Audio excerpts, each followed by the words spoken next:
2, 1!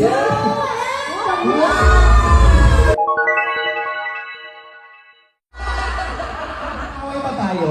Ako naman yung issue na magkaaway daw kami ni Diwata. Hindi naman ito sa mga tao, no? Tapos gusto ko lang linawin din na, alam nyo, ako bilang matagal na sa social media, sobrang hirap talaga yung gusto mo mag-focus sa business mo, pero ang dami yung picture.